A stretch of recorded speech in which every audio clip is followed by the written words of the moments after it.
Hello, everybody. Welcome to Late Night Football. Welcome to our match reaction show. It's finished. Arsenal 2, Tottenham 2, the North London derby, honour shared. But you know what? I think Tottenham will probably feel the happy of the two sides because they were the away side. They had to come back twice from behind.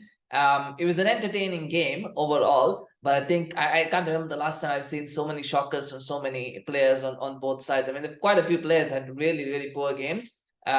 Christian Romero was one of them. I mean, was at fault for the first goal, was at fault for the second goal that Arsenal scored. The Nketiah looked really, really average. Havertz looked really, really average. Jorginho looked really, really poor as well. Was at fault for the second goal that Spurs scored as well. So I think Raya also was at fault for the first goal that Spurs scored. Though I don't think he was very poor. I think he was okay. So yeah, it was really in some ways a bit of a flawed exhibition from both sides. I think we'll talk a little bit about things, but let's talk about the goals first. That first goal that Arsenal scored, really, I think Destiny Udogie, I think again had a really poor first half as well. I think he recovered in the second half because Saka just kind of became anonymous for whatever reason. Arsenal stopped playing the ball to him, but in that first half he was really, really poor, and Saka had him on toast pretty much throughout. And the goal just comes because I think it's very similar to what happened in the game against Burnley, where there was a shot that Onana managed to save, where, the winger tracks, half tracks the fullback and then suddenly gives up, right? And basically there's no communication between the fullback and the winger that's defending. And that's what happens here because Ben Johnson runs, but then he stops or he just, between the two of them, they just kind of lose sight of Ben White. And the ball comes to Saka. Udogie doesn't know whether he's supposed to go with White or he's supposed to go with Saka. So he kind of hesitates, which gives Saka just a little bit of space. And he puts the shot in. Romero, I don't know what he's trying to do there because, if you're going to make a connection on that sort of shot, you've got to make sure that you get it absolutely right. Because if there is a deflection that goes into the goal, the goalkeeper can't do anything about it because the goalkeeper's already committed. And again, this is where some shots like that, you've got to let the goalkeeper decide, okay, do you want to go for it or do you want to, you need to have that communication. And again, it wasn't there. It is a split-second decision, I know, but Romero should be doing better there. So just trying to, I think he's just kind of wafting his leg and hoping that it takes a connection and goes somewhere. It's like a hit and hope kind of thing. That's not, how you defend at this level. And rightfully so, it went in the back of the net, and rightfully so, it was an own goal because otherwise maybe Raya would have saved, sorry, not Raya, but maybe Vicario would have saved it, or even if you wouldn't have saved it, that's fine, right? It's a good shot, but by doing that, Romero has basically taken away any chance that Vicario has of making that save and taken away any chance of it not being a goal. So that's 1-0. And you thought Arsenal at that point, they were in total control of the game. They should have made it 2-0 when Maddison dawdled on the ball.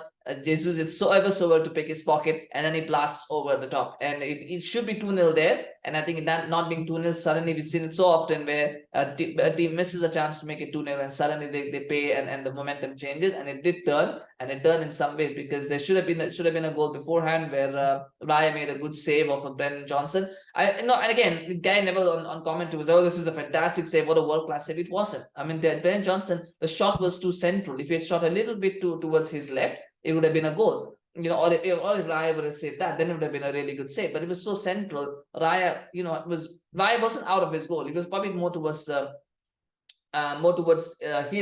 left. He's got to go towards his right, which is Ben Johnson's left. So it's more towards his right. So he just got to take a few steps. Yes, he has to be done quick. The shot wasn't that powerful, but it was very central. So Raya doesn't have to do that. It's a good save, but it's not a world-class save. It's a save that you would expect a top goalkeeper to make.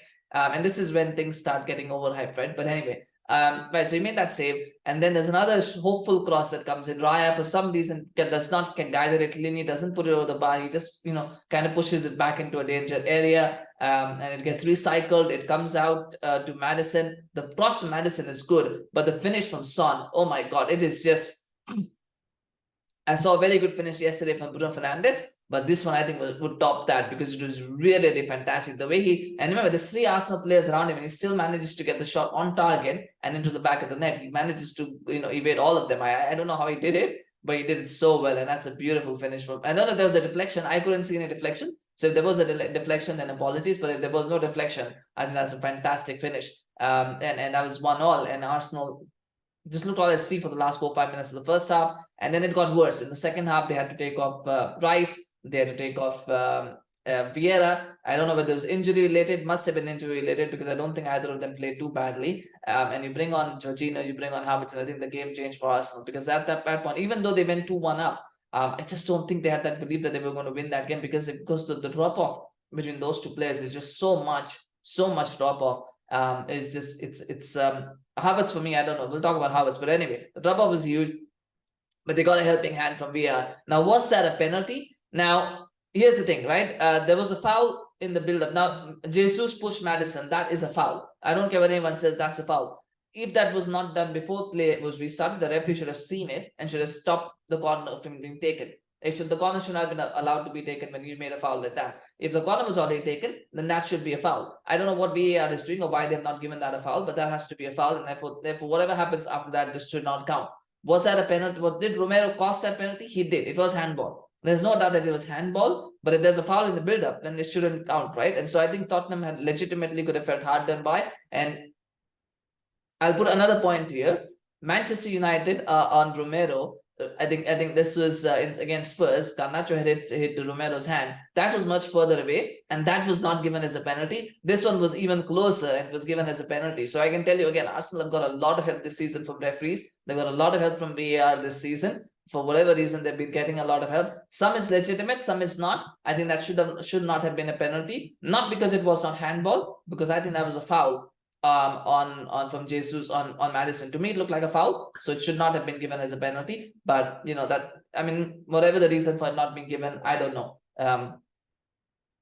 I'd say that's poor refereeing. I would say that's poor refereeing and poor use of VAR, but you know that's the way it is. The penalty was well taken by Saka. In fact, you know what? It wasn't well taken by Saka. He went straight. And it was quite a decent height. It wasn't the straight kind of one where you go low or whatever. It was actually, Vicario almost saved it with his leg. He just dived too early. But if he had time, maybe even a fraction of a second, he probably could have saved it with his leg. But it was an okay penalty, and it was 2-1 at that point.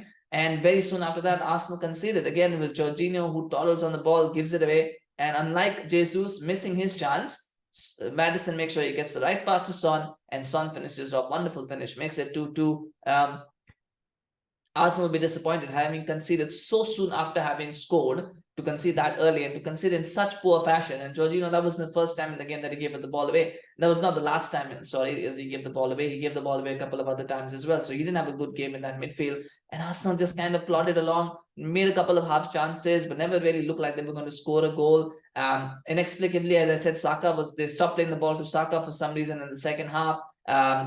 Yes, Spurs probably control that midfield because I think Jorginho and Havertz were liabilities in there, and Tottenham had good midfielders who could really control that game. And what's even worse is the fact that Sarr and Bissouma were both on yellow cards, and yet they still control the midfield. I don't think there was ever a challenge that they made after that where it was like borderline, oh my god, this could be a second yellow. They never looked like it. Same with Destiny Udogie. I don't think there was any challenge where it could have been a borderline second yellow. Maybe that one that pulled on Saka, but I don't think that was enough to give a second yellow. But they never looked like, those three players never looked like they were going to get sent off. And that is criminal. If you're Arsenal, that is criminal because you've got three players in yellow cards. The least that you can do is try and either you exploit that and you control the game, right? And so you control the game, and that's fine. They weren't in control of the game, and at no point did they look like those three players were going to be flustered enough to get sent off. That is just criminal from us. I'm not saying players should get sent off. What I'm saying is that you've got to either control the game in a way where these three players are on yellow cards, so they cannot tackle you, they cannot do anything to you. So we're going to control this game, we're going to control the situation,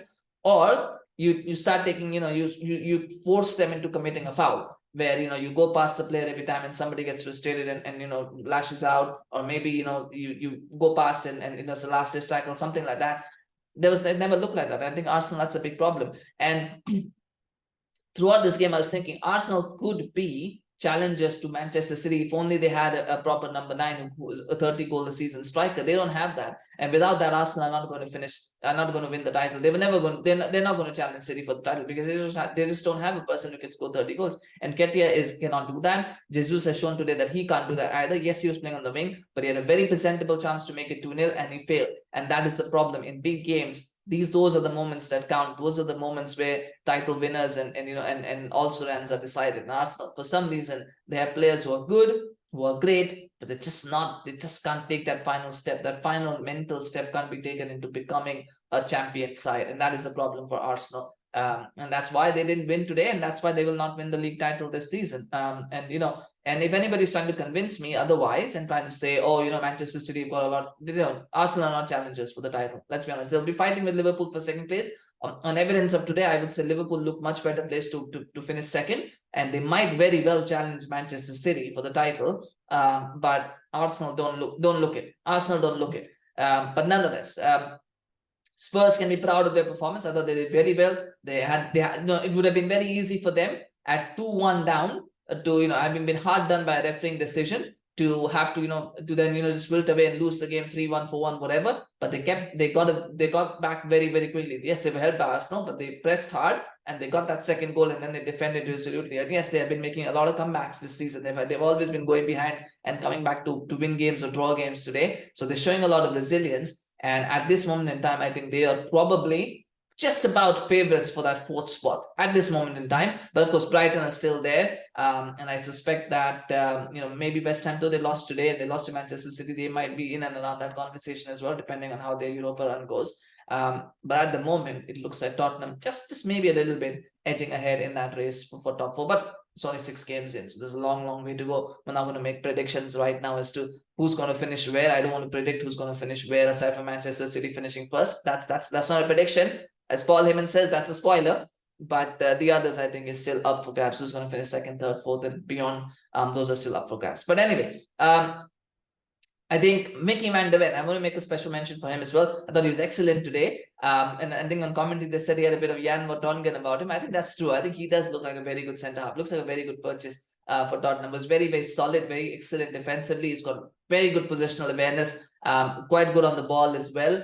Did really well. I think Spurs generally have a very good balance about their side. I think they were probably one of the most well-balanced teams in the Premier League at this moment in time, because they've got very clear defined roles. As long as there are no injuries to that 11, I think they've got a very well-balanced side. Arsenal, I think, are still working that out. I think in months to come, we'll probably be asking why Kai Havertz was signed, because I see nothing that he brings to this team. He can't score goals. He can't assist goals. He's not a very good passer of the ball. He's not a very good defensive player. I just don't know what he brings to the side. And maybe some Arsenal fan can explain it to me, but I just don't see what he brings to the side. Even Nketiah will score a goal here or there, but Havertz brings nothing to this team. So I'm not sure what he actually brings and what he actually offers to this team. Why Mikel Arteta thought that spending £65 million on him was a good idea. I don't know. But anyway, it's 2 points top for Arsenal. I think that's a fair reflection to say. It's a point game for Tottenham Hotspur. Well done to them. Well played. Man of the match, Heung-Min Son. No doubts about it. 2 brilliant finishes that he put in. And, the first one probably could be a goal of the season contender for me. As long as there was no reflection, I couldn't see it. But, if there was a reflection, probably not. But I think if there's no deflection, that's a goal of the season contender. It's a fantastic finish from Heung-Min Son. And smash like for Tottenham, smash like for Son. If he was your man of the match. And in the comments, of course, do mention if he wasn't. If there was somebody else that you thought should get man of the match, do mention that in the comments. I do think Rice and Vieira, if they had stayed on the pitch, maybe the result would have been different. But that's injuries are part and parcel of football right now, and everybody's getting injuries. So you've got to still find a way to win games beyond that. And especially when you're 2-1 up. Right? If you just draw, then it's fine. But if they were 2-1 up, and to concede a goal like that is criminal for Arsenal. But maybe I'm being harsh. So mention that in the comments, of course. And whether you agree with me, whether you disagree with me, share your thoughts, of course. Do subscribe to our channel on YouTube. Follow us on Facebook, Twitter, Instagram. We always appreciate your support. We're going to do a few more videos coming up. So if you subscribe, you get notified to them as they drop. It's a very busy Sunday, of course. So lots of games are happening. Thank you so much for watching. We'll see you again soon. Bye-bye.